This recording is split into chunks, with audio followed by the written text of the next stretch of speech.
Dominique est ingénieur spécialisé en électronique et a passé une bonne partie de son activité dans le laboratoire de l'Observatoire de Lyon. Pour observer, on utilise des appareils qui sont des télescopes au sol et dans l'espace. On est obligé d'observer dans l'espace pour les rayonnements qui sont pareils par l'atmosphère.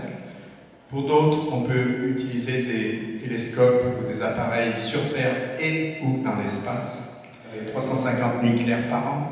Ici en Provence, on est gâté par rapport à Lyon, mais on n'est quand même pas dans les mêmes conditions. Là, voilà le Grand Magrath la nuit, donc c'est un endroit un peu féerique, vous avez le glacier en bas. Et ce télescope a ramené beaucoup de données.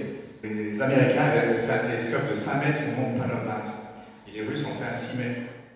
Et maintenant, ils n'ont plus tellement de moyens pour développer de nouveaux appareils. Parce que l'avantage au sol, c'est qu'on n'est pas limité par rapport à tant de choses, que dans l'espace, au-delà de 15 tonnes, alors que sur Terre, on peut mettre les 500 tonnes, c'est pas gênant. Ce qui fait qu'actuellement, l'astronomie au sol a repris beaucoup d'activités.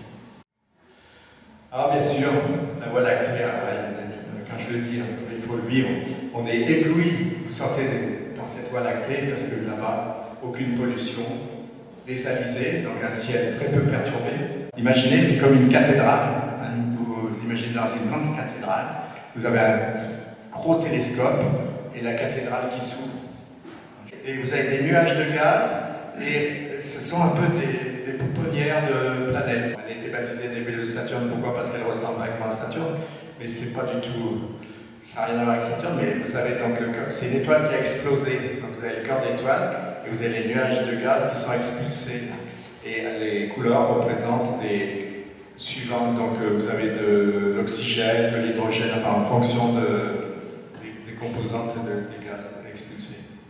Là vous avez des nuages d'hydrogène, et puis beaucoup de poussière, etc. Dans les nébuleuse du cheval, vous voyez, oui, parce que ça ressemble à une tête de cheval. On commence à plancher, on appelle ça la phase 1 d'étude, sur un appareil qui s'appelle Harmony et qui sera un spectrographe intégral de champ qui sera monté sur ce truc-là.